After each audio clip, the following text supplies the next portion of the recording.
자, 오늘 말씀 함께 나누도록 하겠습니다. 요즘 60, 70이 넘어서 헤어지는 황혼, 이혼이 많이 늘고 있다고 그러죠. 여러분 들어보셨죠? 이혼 사유가 다양합니다만은 성격 차이 때문에 헤어지는 경우가 제일 많고요. 젊은 사람들 헤어질 때도 그런 문제가 제일 많죠. 성격 차이. 근데 또 어떤 경우에는요, 이 황혼 이혼자들이 이혼 사유가 놀랍게도 꿈과 이상이 맞지 않아서, 그래서 헤어지는 분들도 계시대요. 40년을 그렇게 살고 나서야 두 사람 사이의 성격 차이가 결코 극복할 수 없는 것임을 뒤늦게 발견한 거죠. 꿈과 이상이 맞지 않는다는 걸 그제서야 발견한 겁니다.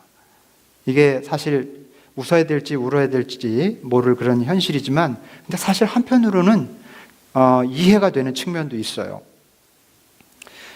평생을 살아도 서로 알 수 없는 관계가 부부 관계일 수도 있다는 겁니다. 촌수를 따지면요, 부모 자식과는 일촌이죠. 한국에서 부모 자식은 일촌입니다. 형제가 이촌이죠. 그 다음에 삼촌은, 그 다음부터는 아시죠? 삼촌, 사촌, 오촌. 근데요, 부부간은 몇 촌인 줄 아세요? 영촌이죠? 무촌이에요. 촌수가 없어요. 그 말은, 부모 자식간보다 더 가까운 관계라는 뜻이죠, 부부가. 하지만요, 우리 모두가 경험하는 것처럼 한번 다투고 나면요, 영촌, 그렇게 가까운 사람인데도 한번 다투고 나면 길거리 지나가는 사람보다 더 낯설게 느껴져요. 굉장히 깊이 공감하시네요. 저는 들은 얘기예요. 저는 몰라요. 싸워본 적이 없어서. 아무튼 사랑해서 우리가 가정을 꾸미고 또 살을 맞대고 살고 가장 많은 것을 함께 겪는 사이임에도 불구하고 참 부부가 오히려 서로에 대해서 제대로 알지 못하고 있구나, 이런 걸 느낄 때가 있습니다. 김대효 목사님 잘 모르시죠? 아직. 근데 여러분, 부부만 그런 것 같지 않아요. 자녀에 대해서도 마찬가지인 것 같습니다. 자녀를 제일 잘 아는 사람이 당연히 부모겠죠? 근데 어떤 때는 아이에 대해서 제일 모르는 사람이 부모인 것 같을 때도 있어요. 저는 개인적으로 둘째한테 그런 걸 많이 느끼는데요. 우리 둘째 녀석이 이제 막내다 보니까 어릴 적부터 막내들은 특별히 이렇게 많이 귀여워하잖아요. 예뻐하고. 알면서도 그게 안 되더라고요. 많이 귀여워했어요. 막내다 보니까 어리고, 그래서 그런지 사랑을 많이 받아서 그런지 말투도 혀도 짧고, 좀 뭐든지 서투르고, 불안하고, 옆에서 뭔가 좀 도와줘야 될 것 같고, 뭐 하나 이렇게 제대로 할 줄 아는 것 같아서 이렇게 늘 이제 걱정인 그런 애가 저희 집에서 둘째예요. 키는 막 이렇게 커도. 근데 학교에 가서 선생님하고 면담을 하고 나면 깜짝 놀랍니다. 이 친구들하고 관계가 굉장히 좋고 또 책임감도 강하고 리더십도 있다는 거예요. 그리고 아이들 사이에서 이렇게 중재하는 역할을 한대요. 굉장히 원만하고 너무 자랑하면 또 팔불출이 될까 봐. 아무튼 제 요지는요, 완전히 의외라는 거예요. 아이에 대해서 가지고 있던 이해와 지식이 실제 그 아이에 대한 이해와 지식과 이렇게 다르다는 것을 발견하곤 하는 거죠. 여러분, 여러분의 배우자가 어떤 음식, 어떤 옷을 좋아하는지, 어떤 음악, 어떤 영화를 좋아하는지, 어떤 꿈을 꾸고 계시는지 혹시 아십니까? 에이, 무슨 꿈이야? 꿈 없겠지. 천만의 말씀. 다 꿈이 있어요. 40, 50, 60, 70이 되어도 꿈과 이상이 안 맞아서 고민하잖아요. 뭘 힘들어하는지, 어떤 고민을 가지고 사는지 혹시 알고 계시는지요? 뭘 기뻐하고 어떤 때 제일 행복해하는지 생각해 보셨습니까? 인생에서 제일 많은 시간을 함께하는 사람으로서 우리는 정말 우리의 배우자에 대해 내가 생각하는 것만큼 잘 알고 있을까? 여러분, 자녀에 대해서는 또 어떻습니까? 자녀에 대한 나의 이해가 정말 우리 자녀의 모습일까?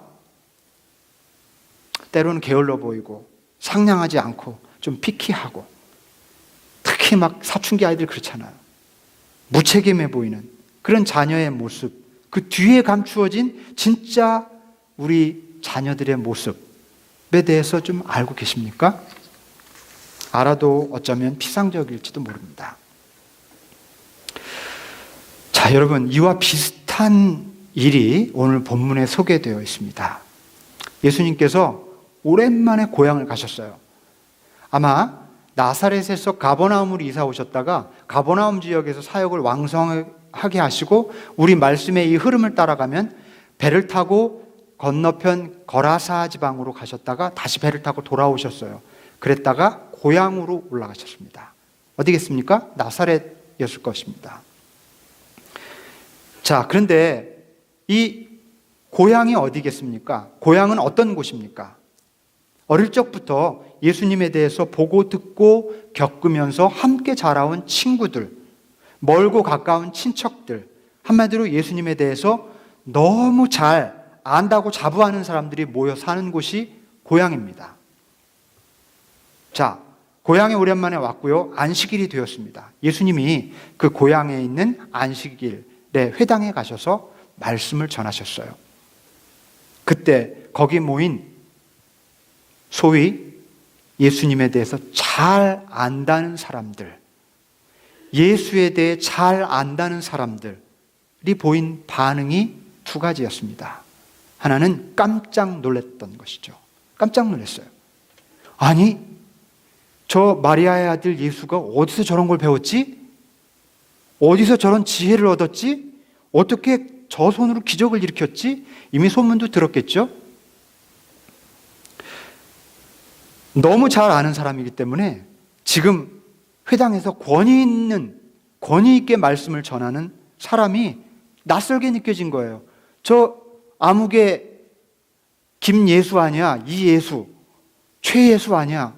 아무개 아들 누구 아니야? 어떻게 저렇게 하면서 낯선 거예요. 깜짝 놀랐습니다. 이 고향 사람들은 그가 마리아의 아들이라는 거, 목수 출신이라는 거, 야고보, 요셉, 유다, 시몬이라고 하는 동생을 둔 맏아들이라는 거, 그리고 그 여동생들이 아직도 그 나사렛에서 자기들하고 같이 살고 있다는 거 너무나 잘 알고 있었습니다. 친숙해요. 잠시 고향을 떠난 아무개입니다. 그래서 그들은 예수님의 그 변화된 모습이 너무나 놀라웠어요. 이 첫 번째 반응이었습니다. 고향 사람들이 보인 반응. 두 번째 반응이 뭔지 아세요? 이 반응이 너무 어이가 없습니다. 놀람은요, 변화로 이어져야 돼요. 하나님이 우리에게 놀람을 주시는 까닭은, 놀란 사건은 은혜입니다. 전부 우리에게 어떤 자극을 주기 때문에, 그것은 우리를 변화시키려고 하는 은총의 장치 같은 것입니다.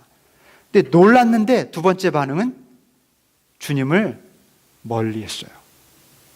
두 번째 반응, 예수님을 달갑게 여기지를 않습니다. 예수를 꺼려했어요. 지금 자신들 앞에 나타난 낯설고 놀라운 예수님을 받아들이지 못합니다. 자신들이 예전에 알고 있던 익숙한 예수만을 붙잡으려고 합니다. 고정적인 시선, 선입견, 기존의 지식, 옛 틀, 이게 바로 예수의 고향 사람들이 가진 태도였습니다. 고정적인 시선, 선입견, 기존의 지식, 옛 틀, 이런 반응을 보이는 사람들을 향해서 예수님이 말씀하시죠. 예언자는 자기 고향과 친척과 자기 집 밖에서는 존경을 받지 아니하는 법이 없다. 좀 이상한 말이에요. 막 부정어법이 계속 반복되죠. 아니하는 적이 없다. 그것도 밖에서는. 근데 결국 쉽게 얘기하면 이거는요, 유대 속담이었던 것 같아요. 그래, 이 부정어법으로 사용된 말이 우리에겐 익숙하지 않지만 복음서에 전부 다 똑같이 그렇게 나와요. 좀 이렇게 풀어서 쓴 데가 있나 찾아봐도 없어요. 다 이렇게 썼습니다. 그러나 부정의 부정은 긍정이죠. 그러니까 고향에서 인정받는 예언자는 없다, 이런 말입니다. 쉽게 얘기하면 존경받는 예언자가, 고향에서 존경받는 예언자는 없다. 유대 속담이었는데 이게 왜 이런 말이냐면요, 예언자는요 기존의 시스템, 질서를 비판하고 새로운 시스템, 새로운 질서를 요청하기 때문에 그런 메시지를 전하죠. 예언자들은 대개. 그렇기 때문에 언제나 당대의 지도자들에게 미움의 대상이었습니다만은 신실하게 깨어있는 신앙인들에게는 대단한 존경의 대상이었습니다. 유대인들이 그들의 종교 시스템이 완전히 무너진 이후에도 신앙을 지킬 수 있었던 것은 예언자들 때문이었거든요. 성전도, 경전도, 나라도 잃어버린 사람들이 어떻게 종교를 지킬 수 있었겠어요? 예언자들 때문이었습니다. 굉장히 존경했어요. 그런데 딱 한 군데서는 존경을 받지 못했습니다. 그 예언자의 고향. 왜일까요? 그를 예언자가 아니라 자기들이 잘 알고 있는 친숙한 김아무개, 이아무개, 강아무개로, 옛틀로, 선입견으로, 기존의 지식으로, 고정적인 시선으로 여전히 대하기 때문에 잘 안다고 하는 것이 진짜 아는 것을 방해하는 것임을 알게 됩니다. 친숙하고 잘 알고 가깝다는 사람들이 사실은 그 사람을 제일 모를 수가 있어요. 우리 배우자들, 우리 자녀들에 대해서도 마찬가지. 예수님은 거기서 굉장히 서늘한 말씀이 끝에 나옵니다. 예수님은 거기서 몇몇 병자들을 고치긴 하셨지만은 어떤 기적도 행하실 수 없었다. 그리고 그들이 믿지 않는 것에 놀라셨다. 이렇게 말씀하십니다. 본문에 등장하는 예수님의 고향 사람들에 대해서 우리가 오늘 곰곰이 생각해 볼 필요가 있습니다. 여러분, 이 사람들은 누굴까요? 어릴 적부터 모태 신앙인으로 자라면서 예수님에 대해서 너무 친숙해 있는 사람들일지도 모릅니다. 예수님에 대해서 너무 친숙한 사람들. 신앙생활 한 지 오래돼서 예수님에 대해서 잘 알고 있다고 생각하는 사람들일지도 모릅니다. 성경을 많이 알거나 놀라운 체험을 했거나 또 큰 직분을 맡고 있어서 예수님에 대해서 고정적인 시선을 갖고 있는 사람들일지도 몰라요. 틀에 박힌 교리 박스 안에 예수님을 가둬두는 사람들, 몇몇 성경 구절로 만든 어떤 원리들로, 그 원리로만 예수님을 바라보는 사람들. 어쩌면 예수님 안에 머물러 있지 않으면서, 예수님을 진짜 사랑하지 않으면서 예수님에 대해서만 가르치는 목회자나 성경 교사들이나 지도자들이 그들일 수도 있습니다. 누구보다 예수님에 대해서 잘 알고 전문가인 척해요. 고향 사람들이 그러잖아요. 아, 그렇게 내 잘 알아. 전문가들이 그럴 수 있거든요. 스스로 예수님을 아주 잘 알고 있다고 철석같이 믿고 있지만 정작 예수님을 믿지 않는 사람들, 그들이 바로 예수님의 고향 사람들입니다. 영적 삶을 위험에 빠뜨리는 것은 신앙적인 갈등, 의심, 불신이 아닙니다. 오히려 영적 삶의 심각한 문제는 친숙함, 고정된 시선, 틀에 박힌 이해, 당연히 여기는 태도, 뻔하다는 생각, 밋밋한 마음입니다. 이런 자세들이 바로 예수님의 고향 사람들로 하여금 그렇게 잘 알고 있으면서도 예수님을 믿지 못하게 했던 것입니다. 이런 자세는 눈앞에 계신 예수님을 안 계신 것과 다를 바 없이 만들어버립니다. 이런 자세는 예수님으로 하여금 예수님 되지 못하게 합니다. 가는 곳마다 그토록 놀라운 기적을 베푸셨던 예수님께서 이 사람들 앞에서는 어떤 기적도 베풀 수 없었다고 하는 점을 우리가 기억해야 합니다. 얼마나 무섭습니까? 우리의 고정적인 시선이라고 하는 것이, 알고 있다고 생각하는 지레 생각들. 안타깝게도 이런 자세들은 오늘 기독교인들의 삶에서 굉장히 많이 발견이 됩니다. 우리는 예배와 또 성경 공부와 또 모임을 통해서 예수를 입에 달고 산다고 해도 과언이 아니에요. 예수님에 대해서 정말 많은 것들을 알고 배우고 익힙니다. 그런데 왜 우리 삶에 예수가 안 보일까요? 예수님은 더 이상 남이 아니야. 친숙하고 좋아. 나는 주님을 믿어. 근데 왜 예수님이 우리 마음속에 안 계신 것 같을까요? 왜 맨날 나 혼자 살아가고 있을까요? 어느 때보다 기적이 필요한 시대를 살아가면서도 이토록 기적을 볼 수 없는 이유는 뭘까요? 우리가 예수님의 고향 사람들처럼 그렇게 대하기 때문입니다. 너무 잘한다고 생각하기 때문입니다. 그러나 영적 삶의 놀라운 비결은 날마다 새롭게입니다. 여러분, 저는 이 슬로건을 우리들 모두의 영적 슬로건으로 삼았으면 좋겠어요. 날마다 새롭게.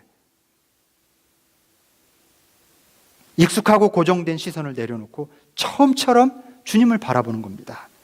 틀에 박힌 이해, 당연히 여기는 태도를 내려놓고 새롭게, 늘 새롭게 주님을 받아들여야 됩니다. 그래서 저는 여러분들이 성경을 읽을 때 마치 처음 대하는 책인 것처럼 읽으셨으면 좋겠어요. 여러분들이 주일날 이 시간에 예배에 참여하실 때 처음 예배 드리는 사람의 마음으로 예배를 드리셨으면 좋겠습니다. 형식과 습관이 없는, 우리가 기도할 때도 마찬가지예요. 거룩하시고 전능하시고 하늘 보호자를 버리시, 이런 습관적인 그런 거 말고 주님, 처음 아이가 말하듯이 주님 앞에 거짓없이 드리는 그런 기도, 이런 진실함이, 이런 새로운 영이 우리에게 필요합니다. 날마다 새롭게 뻔함, 밋밋한 마음을 소중함과 간절한 마음으로 바꿔야 됩니다. 그래야만 우리 영혼에 예수님이 새롭게 다가오실 수 있습니다. 고향 사람들처럼 내가 아는 어떤 예수가 아니라 그리스도 예수로 다가오게 하려면 고향 사람이라는 인식을 내려놔야 합니다. 잘 알고 있다는, 내가 가지고 있는 지식들. 여러분, 연습 삼아서 우리 실천한다는 뜻에서 우리 자녀들에게 먼저 적용해 봅시다. 우리 부모님들은요, 저를 포함해서 그래요. 보통 이 자녀들에 대해서 쟤는 어떤 애, 뭐 이런 게 있잖아요. 그렇죠? 예를 한번 들어봅시다. 애가 신발을 구겨 신는 습관이 있어요. 어른들이 안 좋아하죠. 신발 구겨 신으면 신발 빨리 버리고. 신발을 구겨 신는 아이를 보고 자꾸 야단치면서 잔소리치면서 신발 구겨 신는 아이라는 틀을 딱 갖습니다. 그건 틀린 게 아니에요. 그 아이가 분명히 신발을 자주 구겨 신으니까 틀렸다는 말이 아닙니다. 그런데 이 고정된 시선이 문제예요. 그러면 이 시선 때문에 아이가 신발을 제대로 신을 때는 사실 별로 주의하지 않아요. 그리고 카운트하지 않아요. 어제 신발을 안 구겨 신었구나. 카운트 안 해요. 그런데 갑자기 신발을 딱 구겨 신을 때는 강하게 붙잡고 강하게 기억하고 카운트해 두죠. 신발을 구겨 신으면 그것을 강렬하게 받아들이고 자기가 가진 틀을 더 고정시킵니다. 맞아, 신발 구겨 신는 애. 저 녀석은 신발 구겨 신는 애야. 4번에 3번은 제대로 신었는데 3번은 제대로 신다가 이상하게 엄마 앞에서, 아빠 앞에서 신발을 구겨 신다가 들킨 거예요. 그게 눈에 들어오면 확신을 하죠. 부모는 아이를 향해 야단치죠. 이 신발 구겨 신는 자식아, 이 녀석아. 그렇게 규정하고, 아이는 부모가 자기를 그런 아이로 믿기 때문에요. 아동 심리학자들이 그래요. 아이들은 그러면 그런 아이로 자기 자신을 무의식적으로 맞춰간다고 해요. 그리고 자기도 모르게 나는 그런 신발 구겨 신는 애야. 왜냐하면 계속 쇠뇌시키니까 부모님들이. 너는 신발 구겨 신는 애. 너는 지저분한 애. 게으른 애. 이거는 야단이 아니라 걔를 그런 아이로 가르치는 거예요. 그런 아이라는 인식을 주는 거죠. 이렇게 고정된 시선은 아이를 정말 그렇게 고정시킬 수 있어요. 우리들의 견해가 얼마나 고정적인지 몰라요. 비근한 얘가요, 혈액형이에요. 한국 사람들 참 혈액형 좋아하는데 일본에서 나온 거잖아요. 블러드 타입. 이게 과학적으로 증명이 됐다고 그러죠. 25%가 맞다고 그래요. 그 무슨 얘기냐면 한 사람이, A형이라는 사람이 4번의 행동을 할 때 A형으로 규정한 성격이 한 번 나오는 거예요. 죄송합니다만은 A형은 소심하기로 그렇게 유명하더라고요. 소심하대요, A형이. 그런데 4번 중에 3번은 그렇지 않게 행동해요. 한 번 소심하잖아요. 그러면 A형은 소심해라는 고정된 틀 때문에 맞아. 나머지 3번은 카운트 안 하거든요. 주의도 안 주거든요. 그러다가 한 번 소심하면 맞아. 그리고 A형은 영원히 소심해지는 거예요. A, B형 바보 아니면 천재래, 또라이래 뭐 이러면서. 제가 A, B형이에요. 약간 좀 이상한, 좀 독특한 점이 있거든요. 독특한 일 하면 맞아 이렇게 고정된 시선. 그런데 여러분, 냉정하게 정말 과학적으로 생각하면 75%가 예측할 수 없는 그 사람만의 퍼스널리티가 있는 거예요. 혈액형으로 규정할 수 없는. 근데 우리는 고정된 시선 때문에 그거 파악 잘 안 해요. 그런 겁니다. 고정된 시선. 여러분, 사람을 바라볼 때 이 고정된 시선을 내려놓으면 관계가 얼마나 풍성해지는지 몰라요. 우리 자녀들에게 그런 시선을 내려놓고 차라리 호기심을 가지고 우리 아이가 어떻게 변해가는지 규정하지 말고 새로운 눈으로 바라보는 게 아이의 미래를 위해서 훨씬 좋습니다. 아이뿐만이 아니에요. 어떤 사람이 거듭 그런 모습을 보여도 그런 사람으로 낙인 찍기보다는 기다려주고 아닌 모습을 자꾸 발견해주고 격려해줄 때 그 사람이 회복될 수 있어요. 오히려. 자, 나는 내 아이에 대해 잘 모른다는 자세로 좀 넉넉하게 대해봅시다. 오히려 아이를 제대로 아는 길이 될 거예요. 예수님에 대해서 여러분들이 가지고 있는 선입견 뭐가 있을까요? 한번 적용해 보십시오.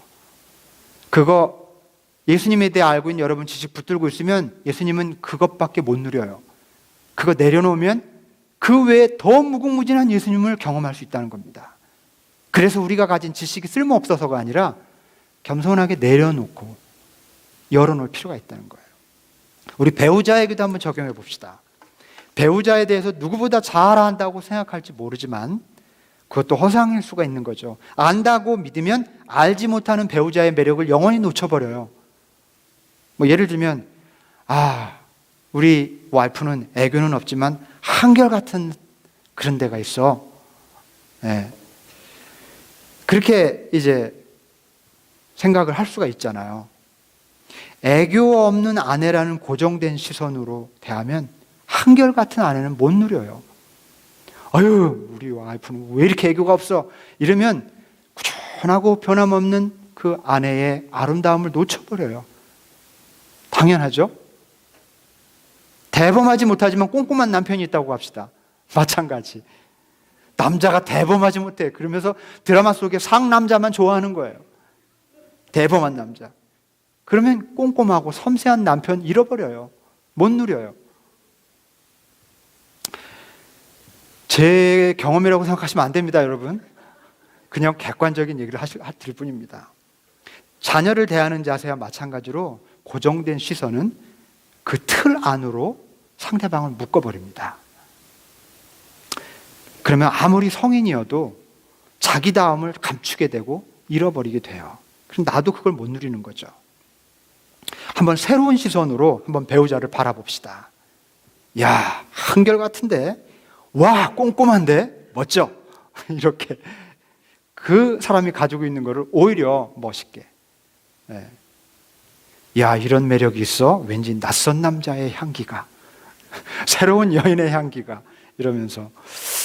자, 여러분, 신앙생활은요, 그 무엇보다 쉽게 습관화되고 형식화되고 박제화되어 버리기 때문에 정말 깨어 있어야 합니다. 저는 이 말씀을 목회하는 동안 끊임없이 기억하고 싶어요. 그리고 사람들과 끊임없이 나누고 싶어요. 신앙생활은요, 콩나물 시금치보다도 빨리 상할 수 있어요. 고정되어 있으면. 정말 한순간에 종교 형식에 빠져버려요. 한순간에 위선자가 될 수 있어요. 우리의 기도가 얼마나 중언부언하는지 아십니까? 깨어있지 않으면 우리의 예배가 얼마나 헛된 시간으로 그냥 그쳐버리는지. 습관화되고 형식화되고 박제화되어 버리는 우리의 영적인 그 특징 때문에, 우리의 영성 생활의 특징 때문에 우리는 깨어 있어야 됩니다. 그러면 우리의 신앙은 가짜가 되어버리고 말아요. 이것이 구약 성서의 예언서의 핵심 메시지입니다. 그렇기 때문에 우리 영적 삶의 슬로건은 날마다 새롭게 이어야 합니다. 예수님은요, 끊임없이 새로운 분입니다. 퍼도 또 솟아오르는 샘물 같은 분이기 때문에 어제 알게 된 예수님이 오늘은 다른 모습으로 우리에게 다가오실 수 있습니다. 오늘 만난 예수님이 내일은 또 다른 모습으로 우리 앞에 나타나실 겁니다. 예수님이 불확실한 분이어서가 아니라 우리의 인식과 시선이 자꾸 고정되고 제한되어 있기 때문에 그래요. 그러므로 습관적이고 고정된 시선에 머물러 있는 신앙인은 예수님을 제한된 모습으로만 이해하게 될 것입니다. 따라서 날마다 새롭게 주님을 바라보고 갈망하며 따라가야 합니다. 자, 오늘 본문 서두에서 예수님의 고향 사람들이 회당에서 예수님이 막 말씀을 전하자 깜짝 놀래요. 그렇죠? 굉장히 재미있는 사실은요, 본문이 마무리된 부분에서 예수님께서는 그 사람들을 보고 놀랍니다. 서로 놀래요, 서로.